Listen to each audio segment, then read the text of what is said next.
Barron is 18. He's handsome. He's tall. Yeah. He's rich. He's got the whole ball. He's unleashed in New York City. Are you sure you want to reverse Roe v. Wade now? I do have good kids and 5 really wonderful children. When they were leaving a room, I would drive them crazy. No drugs, no alcohol, no cigarettes. I would say that. Did you say that to Don Jr.? Yeah, Don's a little wild. You got to be sharp. If you're not sharp, you're dead. Think of it. You know, I'm basically a truthful person, but frankly, in the old days, what we didn't have tweeting and we didn't have truth. Truth is doing great, by the way. Would you please use truth? I love truth. Use truth, everybody. It's my voice.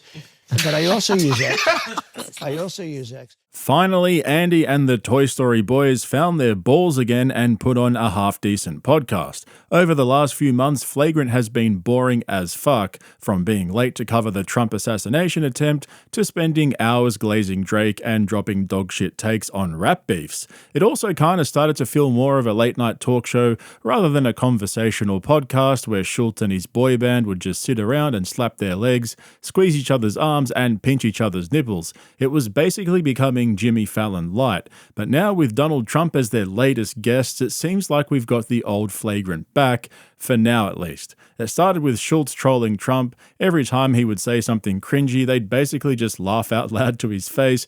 But then Trump dropped the Uno reverse card and started trolling them back, except he's got a special name for it, which I'll show you in just a moment. Honestly, I wish this episode ran for longer, but obviously Trump's a busy guy right now with the election right around the corner.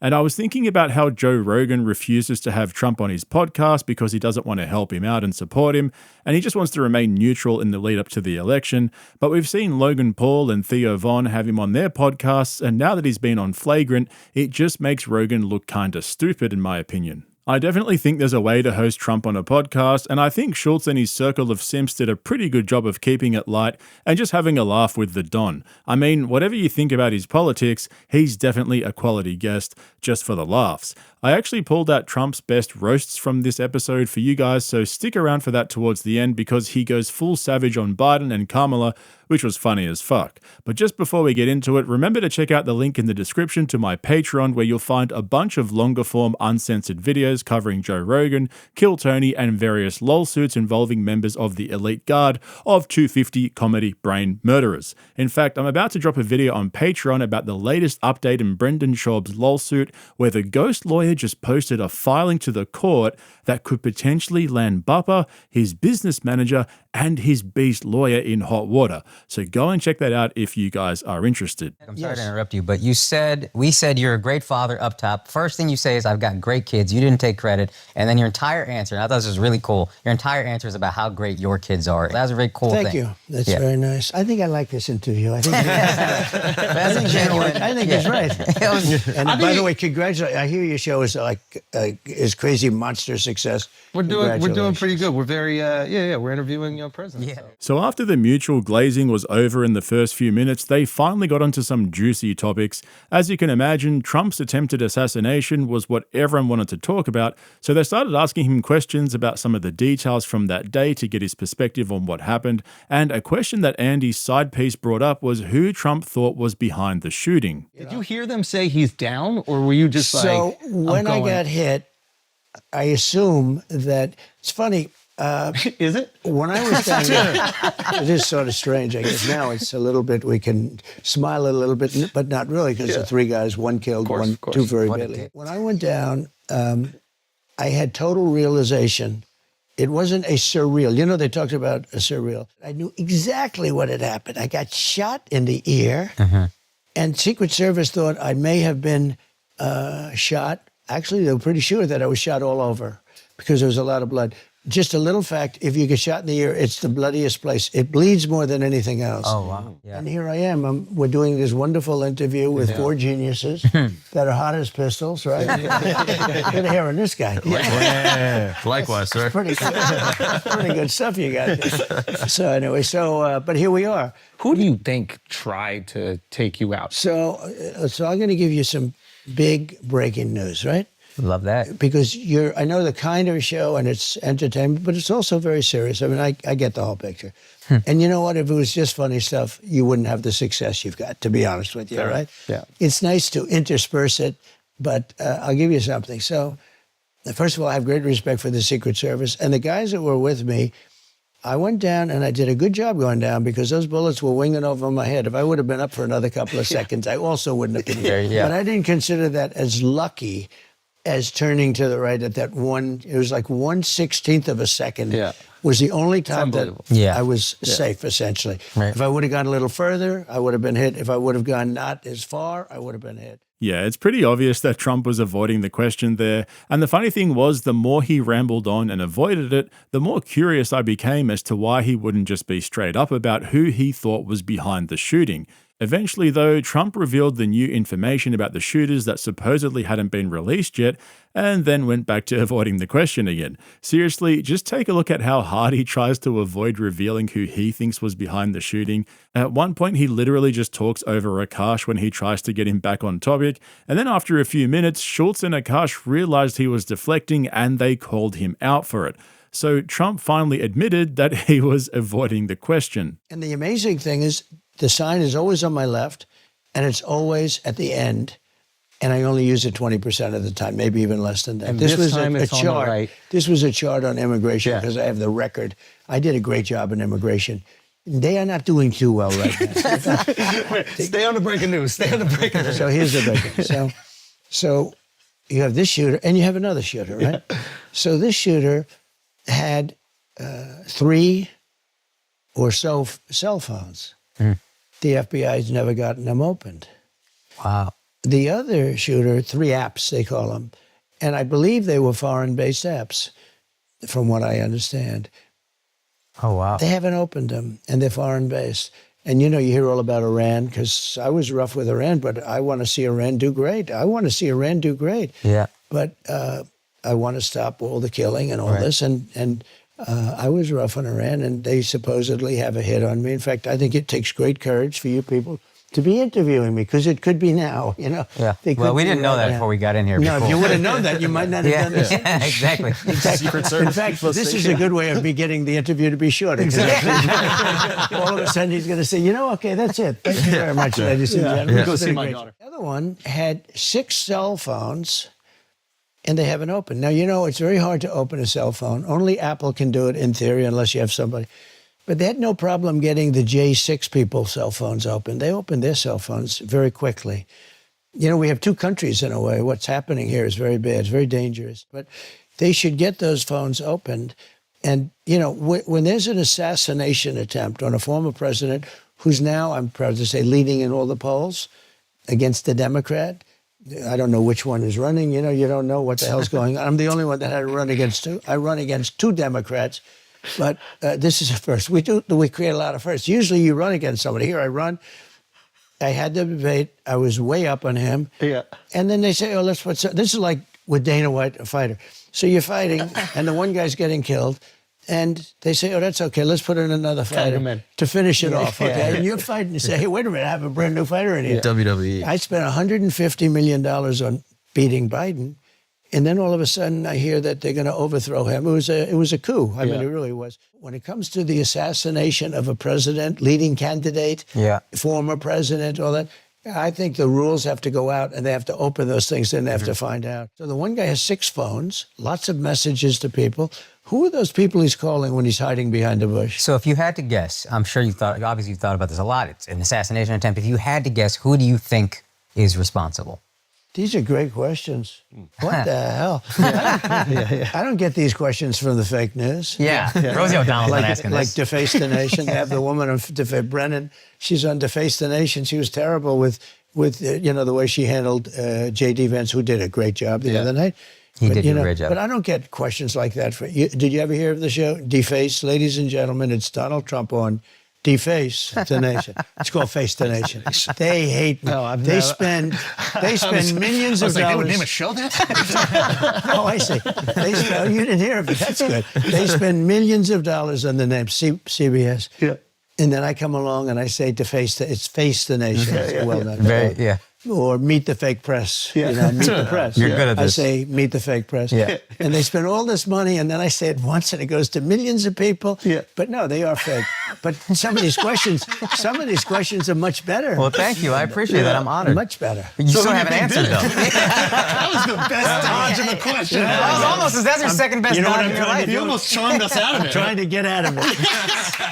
All right, fair enough. Out of all the shit that Trump has done throughout his life, you've got to admit that he was born to be a politician. He ducks and weaves his way through questions just like Floyd Mayweather Jr. in the ring. And the best part is, Trump has a name for it. He actually calls it the weave. As soon as he said it, my first thought was, I hope Shane Gillis is watching this so he can start perfecting the weave. You know, I do a thing called the weave. And there are those that are fair that say, this guy is so genius. And then others would say, oh, he rambled. I don't ramble. If I start a story, what you do is you weave things and you do it. You have to have certain things. You need an extraordinary memory because you have to come back to where you started. Yes. You always, a weave is only good They if don't you give you come credit back. for that. Yeah, it's true. That you could go all the way over here and then I get can back. go so far here or there, and I can come back to exactly where I started. Now, someday when you don't come back to where you started, You're Biden. then you say, no, but the weave is the way. So anyway, I do a weave. I call it the weave. And some people think it's so genius, but the bad people, what they say is, you know, he was rambling. Yeah. It's not a ramble. There's no rambling. This is a with weave. it. This is a weave. I call it Yeah. the weave. Good name. I'm not sure. That's another name. We had fake news. Yeah, We came up yeah. with lots of names. Yeah. But the weave is, I think we should make the weave a part of that Yeah. stable. Yeah, you really weaved away to answering my question twice. That's brilliant. So 'Cause I don't even want to know the answer anymore. Yeah, I'm not trying to keep weaving. I lost interest. We'll weave back. Let's weave back to his question. Because this is where it started. So we'll weave back to it. I sort of hate answering it because Yeah. I don't want to give any false identities. I don't want to do anything having to do with creating something that isn't there. You would look at Iran. Iran has an open threat out for me, and that's bad. So, I mean, there are others that could be in that category. Look, I took in hundreds of billions of dollars from China at a level that no president took in anything. I had tariffs on China, took in hundreds of billions of dollars. They're still there. That without me, they wouldn't have those tariffs on. So you could say, but no, I think Iran would be the one. So at first I was kind of surprised that he would blame Iran for the shooting, but the more I thought about it, it started to make sense. I don't know what you guys think, but to me it sounds like he was trying to avoid blaming any domestic actors in the lead up to the election because, like he said, he doesn't want to throw fuel on a fire that's already burning. I mean, it would have been so easy for him to use the shooting for political point scoring against the Democrats, and it's something that you'd expect Trump to do, right? So I just think it's interesting that he didn't play that card and decided to put it on Iran or even maybe China. That way, nobody can accuse him of weaponizing the shooting to throw mud at his opponents in the upcoming election. But that didn't stop him from shitting on Joe Biden. I think it's funny as fuck that he isn't even going up against Biden anymore, but he still spends so much time roasting him. His dedication to the Sleepy Joe meme is unparalleled at this point. Every day I'd get up, how much did China buy today? Sir, I'd call him up and say, you're behind. You have to buy 50 billion. Do you think Biden does that? Biden's sleeping. But over the last week, I have what we talk about funny or sad. I think it's more sad than funny. Yeah. He has one ability I don't have. Yeah. He sleeps. He can sleep. This guy goes on a beach and he lays down on one of those, 6 ounce. They weigh 6 ounces and he can't lift it. Yeah. They're meant for children, young people, and old people to lift. Yeah. They're aluminum, hollowed aluminum. Yeah. They weigh very little, and he can't lift. And somebody convinced him he looks good in a bathing suit. And when you're 82, typically bathing suits aren't going to make you look great. You're not going to be enhanced. Yeah. All right? It's just one of those things. I can't be sure about that, but typically you don't. Depends look what great. he's packing. He could. I don't know what the hell he's packing, but I don't want to, and I don't want to know either. I don't know, but he has an ability to fall asleep while on camera. He can lie down on one of those things, and in minutes he's stone cold out. How does he do And he's it? got cameras How does because he he's the do it? president, so they have cameras on him. Yeah. And then they show him sleeping on the beach. Yeah. Give him a little more time. What the hell? Can I override Alex? I don't know. Yeah. Unlike Biden, he can't. I can. I can say, Alex, I'm doing it. He'll say, thank you, sir. No, Biden can't. They turn the cameras off with this guy. Do you ever see it? The cameras are off. The lights go off. Everyone. Because you see, he's in deep trouble. We're in no trouble. You got to vote this time because we can't wait 4 years. Because you know what? In another 4 years, like we've just had with this clown that's a president, that's just a clown, a foolish man. Don't forget, he was a stupid man 25 years ago. He was never a smart man. He's run many times. Isn't it amazing? He's run many times, and he gets it when he's in serious decline, okay? But anyway, so everybody knows that. One thing I noticed was how useless Mark and Al were in this episode. They seriously barely said a word the whole time, and I just think it's funny how Al in particular has been talking so much shit about Trump over the last 6 months, and when he finally has him on the couch, he just sat there playing with his painted fingernails. I get that it's the former president and he was probably intimidated by his presence, but I think they should just not have been there in the first place. I mean, Al was barely even fulfilling his contractual obligations to laugh at all the jokes. And I see young Jack over there. I think he's trying to do it. Yeah. Your TikTok guy. TikTok Jack. TikTok Jack. So tell me, this is a little new world. I call him, his name is Jack. I call him TikTok Jack. I'm good with names, you know. You are. You're very good with names. I mean, Pocahontas. Yeah. We have names. What about, and there was, Tampon Tim was good. What about, the problem with Tampon Tim, it's hard to say. Yeah. In other words, It's a mouthful. it's a lot. Yeah. Tampon. And you can't stutter it through when you call it. It's really a lousy word to say. Yeah. But it's quite accurate, right? There are some, like Comrade Kamala. It's a little hard to say. She's comrade because she's obviously a communist. Yeah. She's horrible. So I call her Comrade. Yeah. And it's not bad. But when you put the names together, it's a little, you got to be able to pume. No, you got to be able to put it out there. But we have a lot of good ones. A lot of them I can't go into with you because some of my best ones are from the Republican primaries. Oh man, the top 250 comedy assassins had better look out because if Trump loses this election, he could easily take their place murdering at the comedy mothership and even become a regular on Kill Tony. But like I said at the beginning, this was easily the best episode of Flagrant in a while. They were mostly just talking shit and Trump seemed like he was a good sport even when they were all just clearly laughing at him for being so cringy. And to be fair to the guys, their last episode was with Mark Cuban, who spent 3/4 of the interview shitting on Trump and glazing Kamala Harris. So to back that up with Trump was a pretty good move in my opinion. You've probably heard me say this before, but I think part of the reason so many of the biggest podcasts are dropping views is because they're all so fucking rich and self-righteous nowadays that they take everything so seriously and have started to become more political as their net worth increases. That's why I thought Tim Dillon getting a drunk Alex Jones on his podcast straight after the Trump shooting was a good move. He basically just gave him a blank canvas to paint his best Jackson Pollock, and I'm seriously here for that. So there's still hope for Rogan to pull his head out of his ass and get the Don on the podcast, but something tells me I don't think that's going to happen. Remember though, if you want to see some of my longer form uncensored videos covering Joe Rogan, Kill Tony, and various lawsuits involving members of the elite guard of 250 comedy brain murderers, check out the link in the description below to my Patreon. It's a great way to support the channel as well. I'll be dropping that Brendan Schaub lawsuit update very soon, so stay tuned for that. Also, if you're not a regular here on YouTube, hit the subscribe button and make sure to give me a thumbs up if you ended up liking this video. Thanks for watching, guys. I'll catch you in the next one. There you go. Because what I was going to say is that Eisenhower. I like the play-by-play for the week. No, it's good though, isn't it great? We go into it. We mention Eisenhower, and then I say he was a general. 8% generals, 92%, and now you go back. Okay, it's part of the weave. You know? Then you go back. No, you got to keep it all together. You got to be sharp. If you're not sharp, you're dead. Think of it.